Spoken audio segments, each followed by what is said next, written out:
Morning to you, and how are you doing this morning, Mike? Morning, guys. Thank you so much for having me today. The beautiful part, I'm not so sure, but hey, thank you. Oh, Bandla, umuhle. Accept it. Thank In you. all thank your you. natural element. Yeah, we are thrilled and happy to have you here, and just to get deep into the conversation, because of course we have our audience that is listening and watching from wherever they are from. So I just hope that wherever you are, as you are listening, you can also, post in some of the questions you want to ask here on YouTube. We are live right now on YouTube, or you can also call us in or send your voice note on 060-493-3226. That's 060-493-3226. So, Mrs. Thabile. Miss Thabile. Hey. Yo, Musi. You wanna give maybe ufuna ukukushadisa. Awumekezi, sorry kiri Musi. How maybe ufuna ukukushadisa. Hi bo. So let's get into it. If someone is watching out there and they don't know what you do, can you please take this moment to tell them what you do in whole contrast? Okay, my name is Thabile Khanyile, and I'm in the events field. We started off, actually, my history goes back to working for a parastatal, leaving a parastatal, and then opening up. Yeah, can you just please Sorry, just get closer to the mic. Yeah, to the mic. Form that close relationship with the mic. Okay. There you go. I love your energy. So leaving the parastatal, I was working for an ED department. So I knew I wanted to work with people, small businesses.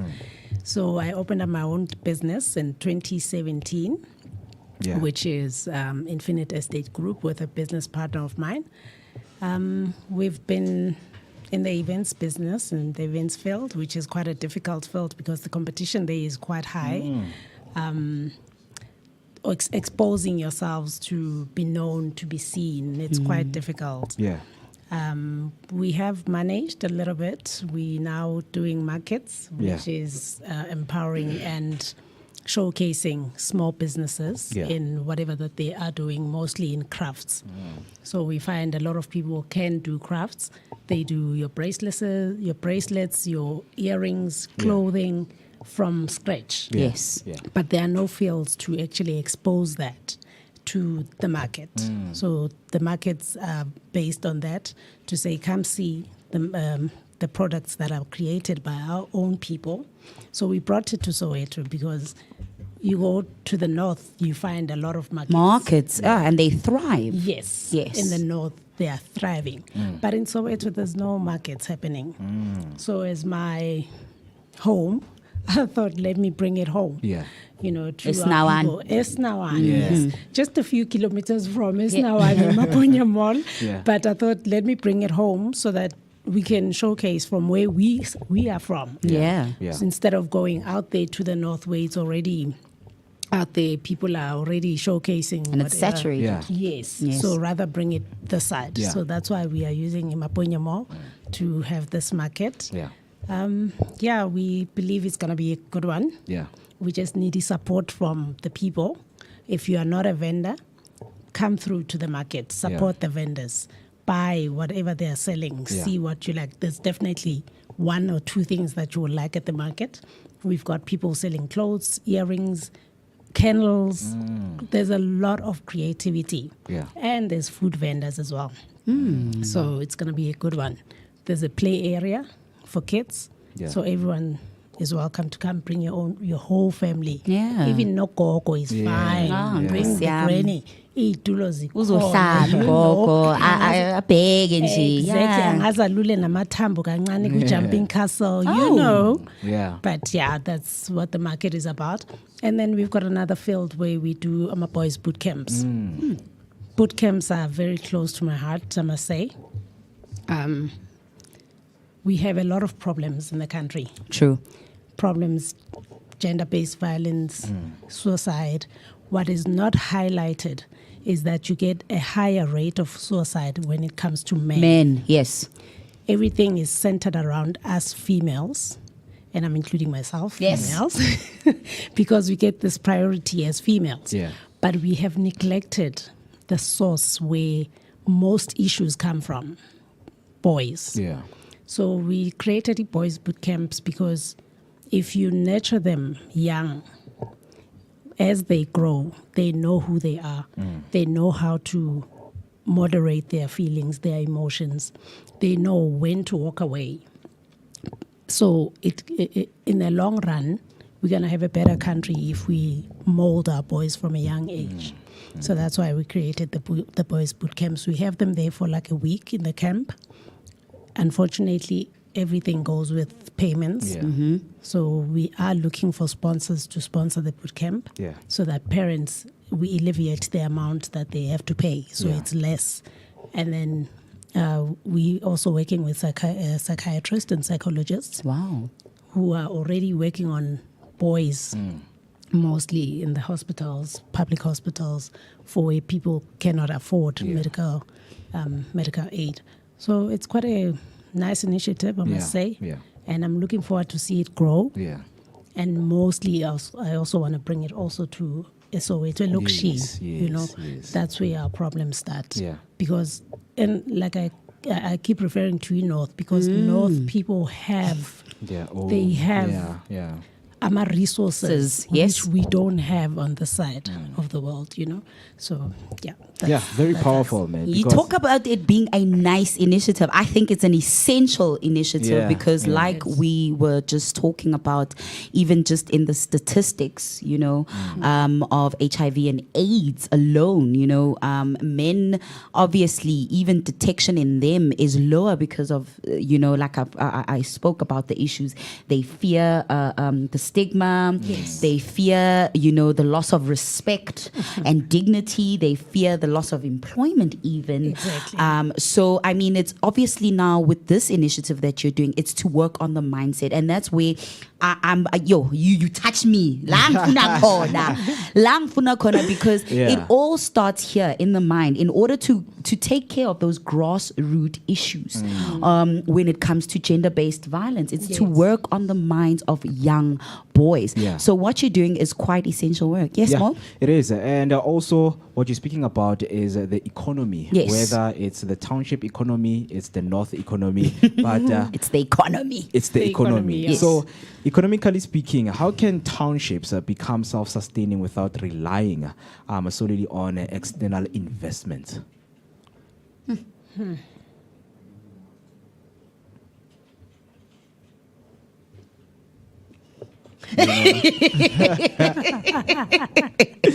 Working together. Yes, working together, I would say. Yeah. And you caught me off guard there. No, you did, Mo. And my nerves are still high. So. No, it's okay. Relax. It's a Monday morning. We understand. We What's the understand. question again, Mo? Yes.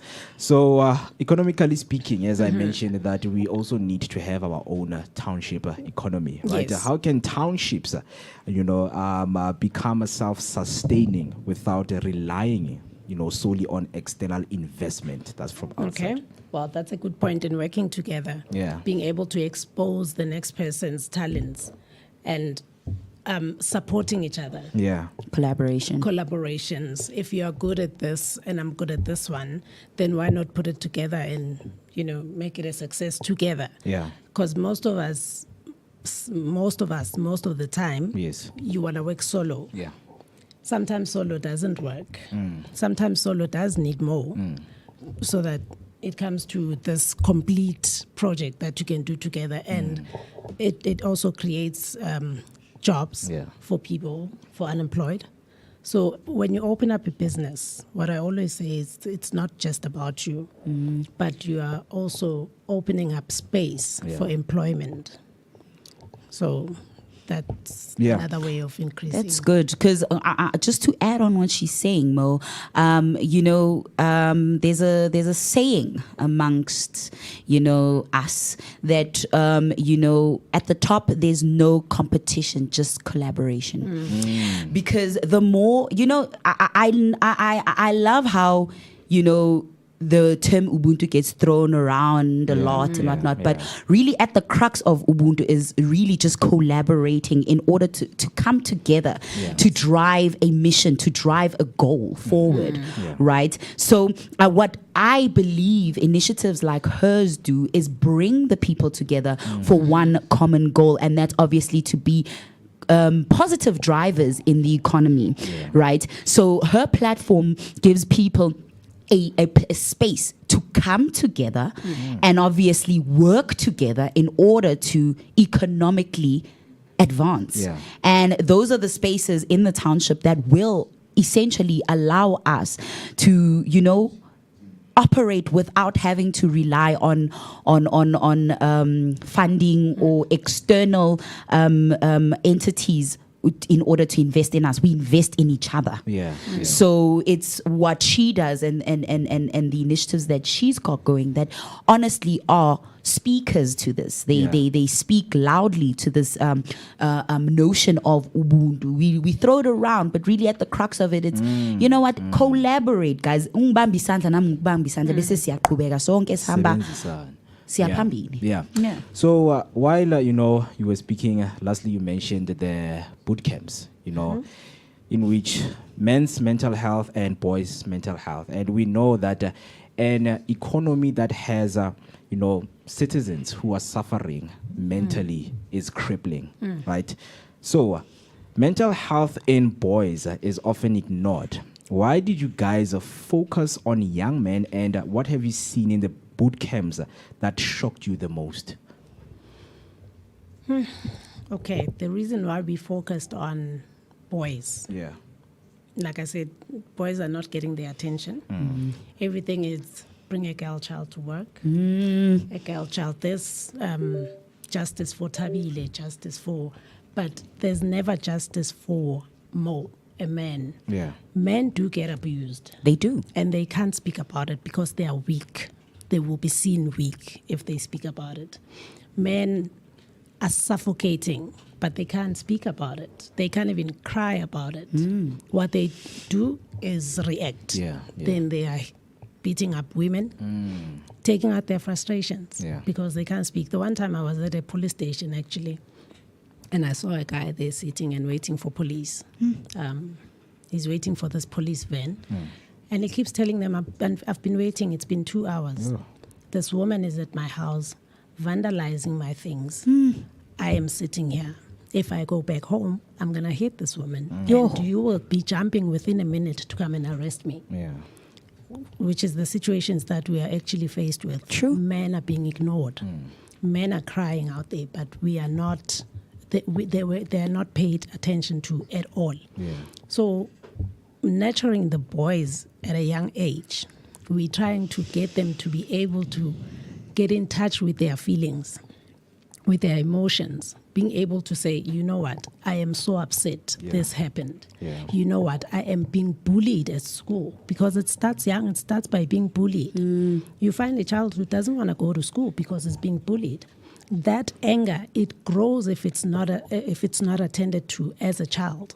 That child will then bully other kids because it's a norm. It's okay to be bullied. No one will do anything anyway. So I can bully other kids. So at a young age, it's about teaching them what it is to be bullied and how it feels like to be the bully. To be the bully, how do you prevent it, and how it feels like to be bullied. So you're touching on both sides. It's a terrible sight, actually, when you're sitting at the camps and listening to these kids. They break down, they cry. They will tell you things that daddies do at home, things that mommy does to dad.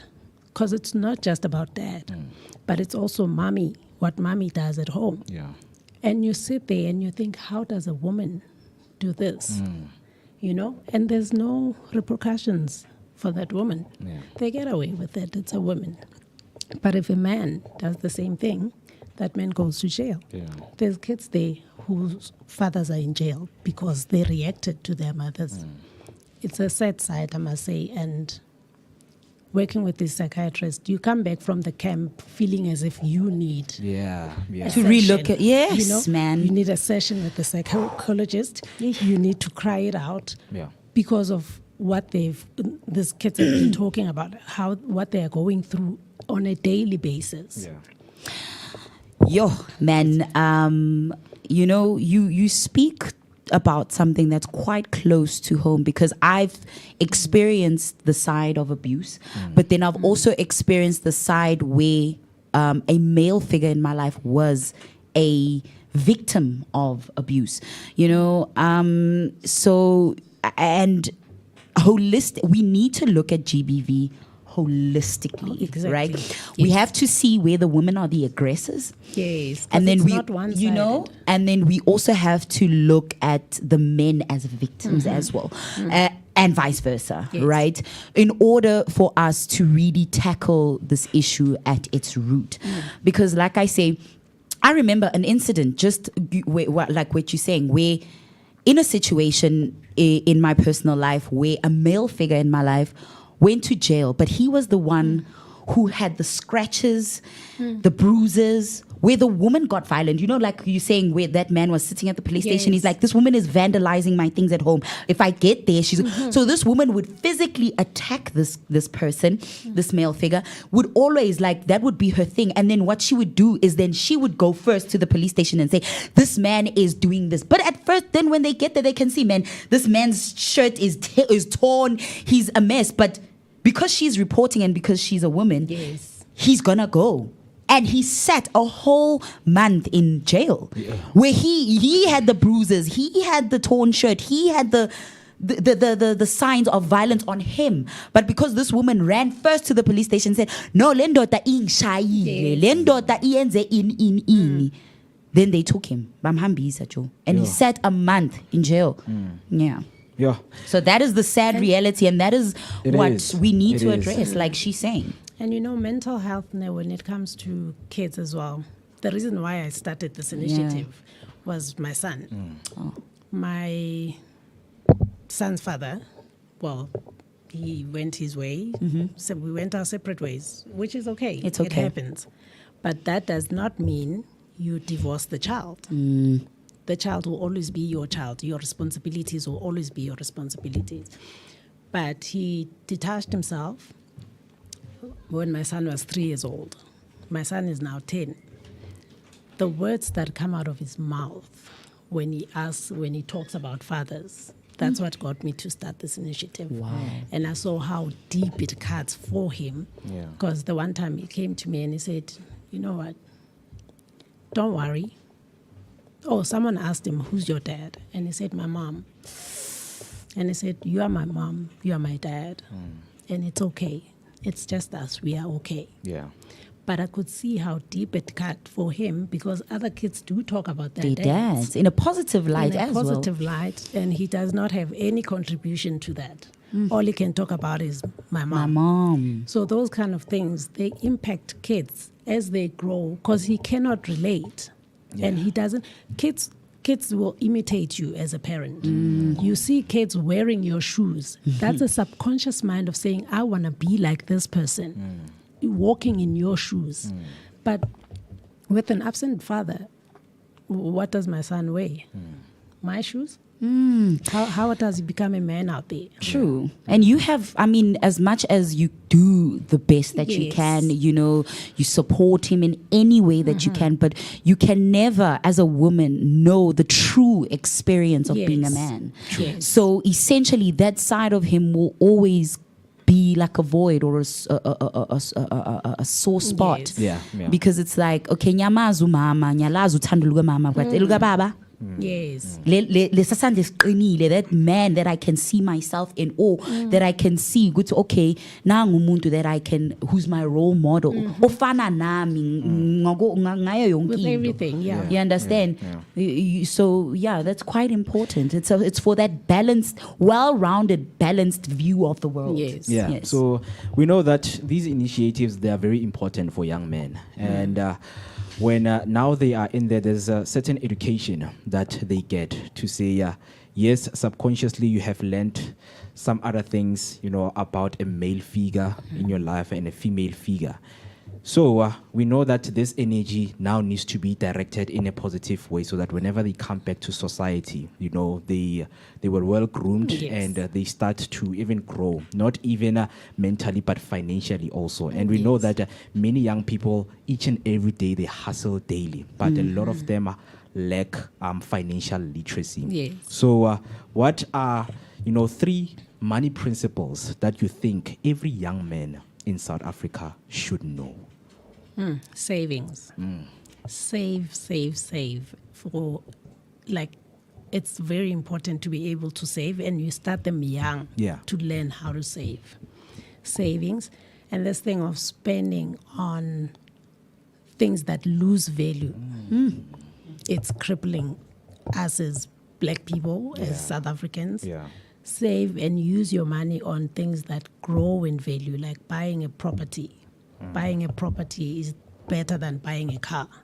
So we need that education to say financially, this is how you use money. That's why even if, let's say, you win the lottery, the first thing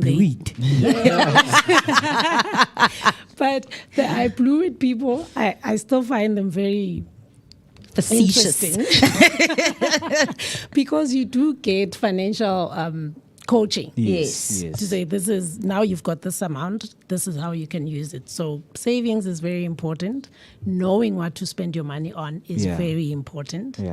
And business, opening your own business, guys. Don't rely on multiple streams of income. Have multiple streams of income. I see people on Facebook, they've got like 4, 3, and that's good. That's very good. You are hustling. You are not only dependent on one person, on one side of salary stream.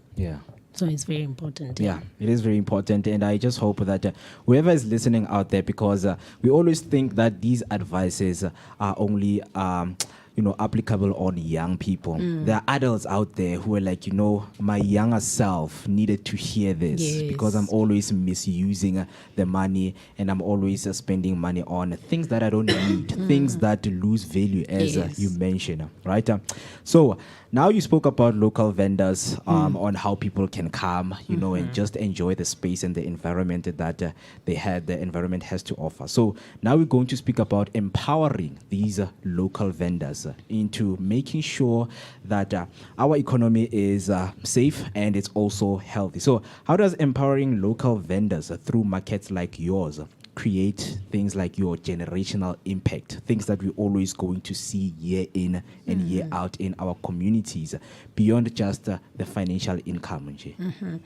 Okay, you find these vendors who would bring their kids, who actually educate their kids on what they're making.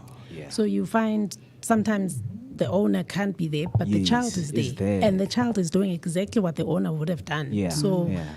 Teaching your kids so that they can also stand on their own, because you're not going to be there forever. True. So you are giving them something that they can hold for a very long time. To say, okay, this is how to, if you do marketings, teach them how to do it. So that you are empowering them.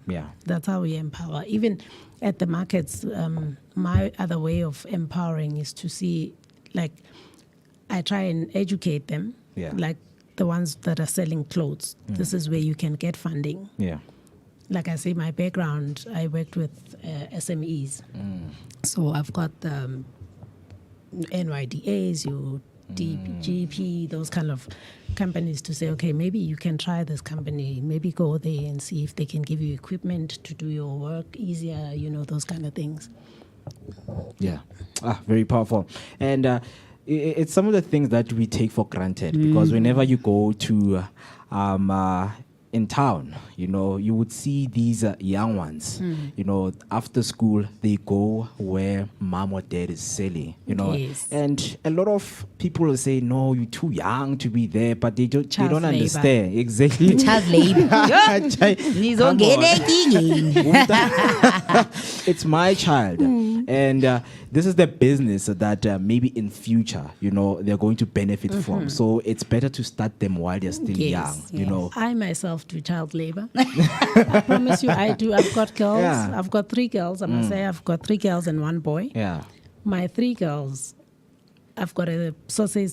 Okay, I don't know if I can say the name, but I've got a franchise. Yes. They can go out there and do an event for me Wow. when I'm in my absence. Wow. And I know they will handle it nicely, proper, professionally, and still smile with customers. Yeah. That's what true empowerment looks like and sounds like. It is, man. It It's really motivation. is. Yeah, man. This motivates. I mean, people like her and Tepi from Mari's Pizza who involve their children and their family in their business. It shows ukuthi kahle kahle, for true success, we must come together. Yeah. Mele sibambisane. Yes. And obviously to empower the youth, it's to look at them as responsible members of society instead of saying, they're too young, Yes. they won't understand. No, give them the tools and trust in them in order to enable their abilities. Because now this thing of always trying to hold their hands, giving things on silver platters, is also cripples the youth. True. It cripples the youth. I don't know how to say it more, but it will cripple your child. Yeah. To empower your child is to trust in your child. It's to believe in their abilities. It's to say to them, I see your capability and I see your ability, and here's the baton, my child. Drive it forward. Yeah. And just that, I've seen, I know that even when I was younger, for my mom, for that to come from my mom, it honestly was amazing for me, because with her, right, her biggest pain point was education, because when she grew up, she couldn't get the education she wanted, because my mom was like, mina ngangisithanda isikolo, kodwa that's the one thing I was robbed of in my childhood. So for my kids, I want you guys to go forth and go to school. Ambane funda, guys. And she ensured, she worked herself to the bone in order for us to go to school. I went to some of the best schools, and my mom earned a little to nothing, but she made sure I went to some of the best schools. And the one thing that motivated me every time to do my best at school was that she trusted me and was like, no, Nyaz, you're gonna do it. And she would. Like that. If you go to her house now, you'll find my certificates, files and files of my certificates, and that's just testament to say she put that trust in me, she put that belief in me, and I carried it forward, and that's what she's doing, and it's just amazing, man. Yeah, and it shows, because now it brings us to question the kind of education that we have in our country, because one can go to school compared to being home. And when they learn business from home, they thrive more than the theory that they have been given, at school.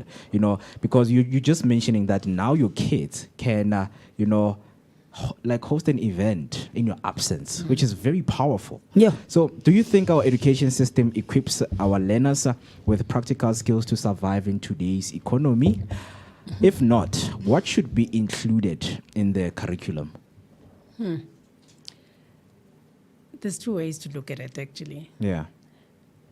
They always say you can see a learned person from a person who's not learned. Wow. The behavior and all of that. Yeah. That is one major contributor. And then for the other side of it is that if you look at maths, I struggled in maths, guys. Yeah. Same. I struggled. I in did maths lit, so I couldn't even do maths. lit. at the time. I was so bad that my maths teacher would actually call me aside with the principal and ask me, are there any problems at home? Oh. That's how bad I was. Yeah. So I had to drop maths. I wanted to be a doctor very badly, but I had to drop maths. And Now then you I are couldn't- doctor of the nation. Yeah, doctor of economies. So I would say they need to add maybe the practical side of things into education. There must be that one subject that does like hand things, handcrafts. Yeah, things. We are not all good with theory and Yes, true. maths calculations and all of that. So give there's this schools, college. Yes. Colleges, but you have to drop out of school. Technicon. To be Technicon, yeah. Bring the technicon into the school. That's true. Let's have that one subject a day to say, okay, this is how you shape wood into a table. This is how you create this. So that kids can choose if I'm the one, or maybe a doctor, or okay, I can look at this side because I'm good at this side. Gifts are not the same. We are not all gifted the same to take education, and some kids are struggling in school. But if they get to varsity, they thrive. And it's sad that because sometimes most you have of to the have subjects iman. are not there in varsity, but you're thriving in varsity, you're getting distinctions, but you never got that. I got a distinction in maths in varsity. Wow. Because I had to redo maths to be able to join into a program. But I passed that maths, which is something from 3% to a distinction. Like how? Wow. Yeah. Yes, girl. Yes, in Women's Month. It's making me feel good. It's not Women's Month yet, but already I'm feeling good about the type of women we've been meeting here on the show, man. You guys are revolutionary, and your mindsets really, guys, they inspire me and motivate me, the women that have been on the show, because you not only advocate for us women, but also you look at the situation holistically with including men in the picture, because obviously, and that's the thing, we are co-creators of this society, and it would be stupid to think, Guti, only one gender would be able or to build this country alone. Or to build society as a whole alone. We are co-creators of this reality, and we must act as such. Guys. And we we must care for each other and think for each other. Thoughtfulness, inclusivity is the driver and power behind community. Right? Powerful, man. So, Thabile Khanyile coming in to show us that when we collaborate, we can rise and rise and rise. And continue to rise, man, guys. Whether it's through markets or through grooming the youth in order to, heal together. She's doing amazing things right there in our communities. And of course, here on the Vooka Breakfast Show, we showcase her work and continuing to have the conversation that is necessary around these kind of issues. Mo? So before we close off and let you go, of course, we speak about education, that there's a certain education that someone needs to have, just to survive, in a normal world, and in a world that is abnormal world. in a world that is always constantly changing. And now these kids, or someone who has got the education now and they need to apply it, we know that most of them, they need mentorship. And we've always seen, and now we are seeing that mentorship is not only going to someone who is successful. You must always find someone who is right for mentoring. So how important is mentorship, and why is the access to right mentor more crucial than just knowing someone successful, as I mentioned? Mentorship is very important. Yeah. You can shadow anyone, whether it's a nurse, shadow someone to see what they do. Like I always say with students, it's important before you do your career decision to say, okay, this is the career path I'm taking. Shadow. See if it's exactly what you want. That's why we have a lot of dropouts when it comes to varsities. Because alignment, alignment. You took this because you saw someone doing it and you're like, okay, I can do this. But when it's time for you to do it or understand exactly what comes with it, then you're like, this is a lot for me. It's a lot. So mentorship is very important, guys. Shadowing, finding someone who can guide you. Myself, I did find someone who guided me. Love it. And I worked with that guy for 7 years. He had goals for me. He would tell me, if you don't have this qualification in the next 2 years, we part ways. I'm going to fire you. You will find another job. 2 years from that time, I would get that qualification. I'd be the one coming back to him and say, listen, this is what we spoke about 2 years back. Yeah. Now you deliver. I've delivered, you deliver your side. Yeah. So mentorship is very good. Guys, encourage Anna, it puts you even in a position where you didn't really see yourself in. And go, okay, one day maybe I'll be here.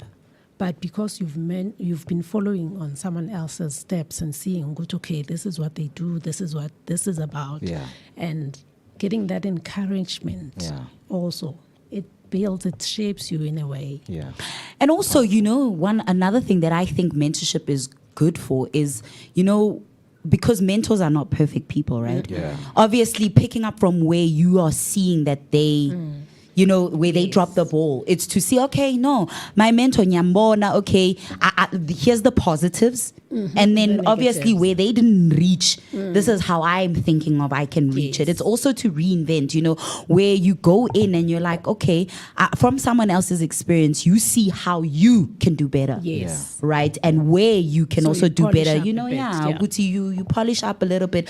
Maybe where now you take it and make it yours and then continue Continue with Or it. it doesn't suit you, maybe one part of the mentorship. But okay, no, this is how Mo does this. Let me do it this way to suit me. yes. Maybe Yeah. this is how I like I would it. excel at it. But at least you've seen and you've been mentored, There's someone to hold your hand on the process and someone to journey with to help you reach those goals. And shared accountability is a lot, because I remember, when I started Prime Cut Creatives and I was doing things by myself, it was a lot. But since there's a team now, it's like, oh, okay. Yeah. There's moving other forward. people. Yeah. And now even that, just to guti, no, there's someone else. Like it